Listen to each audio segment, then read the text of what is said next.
पहलगाम जम्मू कश्मीर का एक ऐसा पर्यटन स्थल जिसे मिनी स्विट्जरलैंड के नाम से भी जाना जाता है। बैसरन घाटी की हरी भरी वादियाँ, बर्फीली चोटियाँ और शांत वातावरण हर साल लाखों पर्यटकों को आकर्षित करते हैं और लोग यहाँ घूमने आते हैं।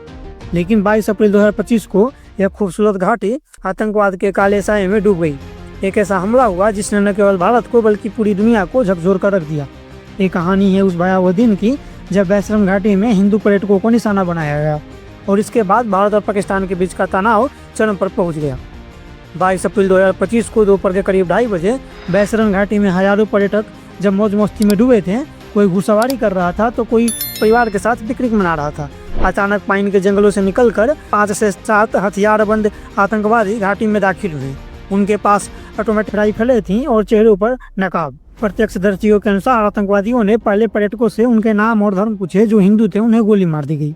कुछ को कलमा पढ़ने के लिए कहा गया और न पढ़ पाने की स्थिति में उनकी हत्या कर दी गई। इस हमले में 26 लोग मारे गए, जिसमें 25 भारतीय और एक नेपाली नागरिक भी शामिल थे। 20 से अधिक लोग घायल हुए। मरने वालों में नवविवाहित जोड़े और बुजुर्ग भी शामिल थे। एक महिला ने बताया कि मेरे पति को सिर्फ इसलिए गोली मार दी गई क्योंकि वो हिंदू थे। मैंने आतंकवादियों से जब कहा कि मुझे भी मार दो तो उन्होंने कहा कि तुम्हें नहीं मारेंगे, जाओ ये बात मोदी को बता देना। ये हमला इतना सुनियोजित था कि आतंकवादियों ने हेलमेट माउंटेन कैमरों से पूरी घटना को रिकॉर्ड किया। हमले के बाद घाटी में सन्नाटा पसर गया। पर्यटक भागने लगे, दुकानें बंद हो गई और पहलगाम जो कई पर्यटकों की चहल पहल से गूंजता था वो वीरान हो गया।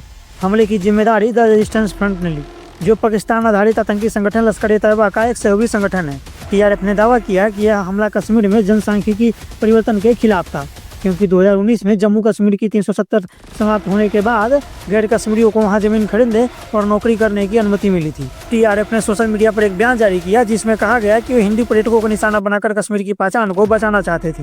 हालांकि बाद में TRF ने अपने बयान से पलटी मारते हुए कहा कि उनकी डिजिटल प्लेटफॉर्म पर साइबर हमला हुआ है और हमले में उनकी कोई भूमिका नहीं थी। लेकिन भारतीय खुफिया एजेंसियों ने साफ कर दिया कि इस हमले का मास्टरमाइंड लश्कर-ए-तैयबा का कमांडर सैफुल्लाह कसूरी उर्फ खालिद था। हमले की जानकारी मिलते ही प्रधानमंत्री नरेंद्र मोदी ने अपने सऊदी अरब यात्रा बीच में ही छोड़कर भारत लौटने का फैसला लिया। सऊदी क्राउन प्रिंस मोहम्मद बिन सलमान ने हमले की कड़ी निंदा की और भारत को हर संभव मदद का आश्वासन दिया। 23 अप्रैल को PM मोदी ने दिल्ली में CCS की आपात बैठक बुलाई, जिसमें गृह मंत्री अमित शाह, रक्षा मंत्री राजनाथ सिंह, विदेश मंत्री S जयशंकर और राष्ट्रीय सुरक्षा सलाहकार अजित डोभाल शामिल हुए। बैठक में 5 बड़े फैसले लिए गए। पहला फैसला था सिंधु जल समझौता निलंबित कर दिया जाए। भारत ने 1960 के सिंधु जल समझौते को तत्काल प्रभाव से निलंबित कर दिया। विदेश सचिव विक्रम मिश्री ने कहा कि जब तक पाकिस्तान सीमा पर आतंकवाद को समर्थन देना बंद नहीं करता, यह समझौता लागू नहीं होगा। दूसरा फैसला था अटारी बाघा सीमा बंद हो जाना। भारत ने पाकिस्तान के साथ मुख्य अटारी बाघा बॉर्डर को बंद कर दिया। पाकिस्तान उच्चायोग में सैन्य सलाहकारों को पर्सोना नॉन ग्राटा घोषित किया गया और राजनयिकों की संख्या 55 से घटाकर 30 कर दी गई। पाकिस्तानी नागरिकों की वीजा रद्द कर दी गई। सार्क वीजा छूट योजना के तहत सभी पाकिस्तानी नागरिकों की वीजा रद्द कर दी गई। जम्मू कश्मीर में आतंकवाद के खिलाफ बड़े पैमाने पर अभियान शुरू करने का आदेश दे दिया गया। PM मोदी ने बिहार के मधुबनी में एक जनसभा में कहा कि भारत हर आतंकी और उनके समर्थकों को ढूंढ कर सजा देगी। हम उन्हें धरती के किसी भी कोने में नहीं छोड़ेंगे। आतंकवाद को नहीं बख्शा जाएगा। हमले के बाद भारतीय सेना ने जम्मू कश्मीर में अपनी स्थिति मजबूत कर ली। सेना प्रमुख जनरल उपेंद्र द्विवेदी ने बैसरन घाटी का दौरा किया और उपराज्यपाल मनोज सिन्हा के साथ सुरक्षा स्थिति की समीक्षा की। अनंतनाग जिले में बड़े पैमाने पर तलाशी अभियान शुरू कर दिए गए। करीब 200 संदिग्धों को हिरासत में ले लिया गया और आतंकी ठिकानों से भारी मात्रा में हथियार और गोला बारूद जब्त कर लिया गया। NIA ने हमले की जांच शुरू की और प्रत्यक्षदर्शियों के बयान के आधार पर 3 आतंकियों के स्केच जारी किए। पुलिस ने हमले में शामिल आतंकियों को पकड़ने के लिए 20-20 लाख रुपए का इनाम घोषित किया। सेना ने HAL ध्रुव हेलीकॉप्टर को आतंकवाद विरोधी अभियानों के लिए सीमित मंजूरी दी। सीमा पर चौकसी बढ़ा दी गई। LOC पर पाकिस्तान की ओर से बिना उकसावे के छोटे हथियारों से गोलीबारी की खबरें आई, जिसे भारतीय सेना ने भी मुंह तोड़ जवाब दिया। पाकिस्तान ने हमले में अपनी किसी भी भूमिका से इनकार किया। पाकिस्तान के विदेश मंत्री ने बयान जारी कर कहा कि हम पर्यटकों की मौत पर चिंतित हैं और पीड़ितों के प्रति संवेदना व्यक्त करते हैं, लेकिन भारत ने इसे खोखला बयान करार दिया।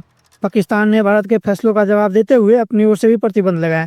उसने भारतीय नागरिकों के लिए वीजा निलंबित कर दिए, व्यापार गतिविधियां रोक दी और भारत के लिए अपने हवाई क्षेत्रों को प्रतिबंधित कर दिया। पाकिस्तान ने सिंधु जल समझौते के निलंबन को युद्ध की कार्रवाई करार दिया। हमले के प्रत्यक्षदर्शियों ने बताया कि आतंकवादियों ने जानबूझकर हिंदुओं को निशाना बनाया। एक पीड़िता ने बताया कि उनके पति जो ईसाई थे उनको कलमा पढ़ने के लिए कहा गया। जब वो ऐसा नहीं कर पाए तो उन्हें गोली मार दी गई। आतंकवादियों ने उनके शवों के साथ सेल्फी भी ली। एक अन्य पर्यटक ने बताया कि उन्होंने अपनी बिंदी हटा दी और अल्लाह अकबर चिल्लाना शुरू कर दिया, लेकिन फिर भी उन्होंने उनके पति और उनके पति के दोस्त को गोली मार दी। यह स्पष्ट था कि हमला हिंदुओं को डराने और कश्मीर में सांप्रदायिक तनाव पैदा करने की साजिश थी। हमले की निंदा करने में दुनिया भर के नेता सामने आए। अमेरिकी राष्ट्रपति डोनाल्ड ट्रंप, रूसी राष्ट्रपति व्लादिमीर पुतिन, इटली की पीएम जॉर्जिया मेलोनी और संयुक्त राष्ट्र ने इसकी कड़ी निंदा की। सऊदी अरब और ईरान ने भारत और पाकिस्तान के बीच तनाव कम करने की पेशकश की, लेकिन कश्मीर में पर्यटन पर इस हमले का गहरा असर पड़ा। 24 घंटों के भीतर 35% बुकिंग्स रद्द हो गई और होटल खाली हो गए। स्थानीय लोग जैसे शिकारा मलिक और कोनी वाले हमले के खिलाफ सड़कों पर उतरे। उन्होंने कहा है कि यह हमला कश्मीरियत और भारत के विचार पर सीधा आघात है। पहलगाम वेस्टर्न घाटी हमला केवल एक आतंकी हमला नहीं है, यह कश्मीर में शांति और समृद्धि के खिलाफ एक सुनियोजित साजिश थी।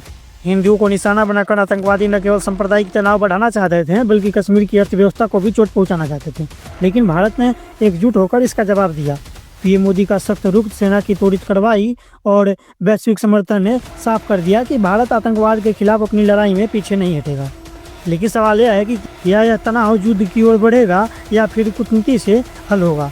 कश्मीर का भविष्य भारत और पाकिस्तान के अगले कदमों पर टिका है। आप क्या सोचते हैं, क्या भारत को सैन्य कार्रवाई करनी चाहिए या कूटनीतिक रास्ता अपनाना चाहिए?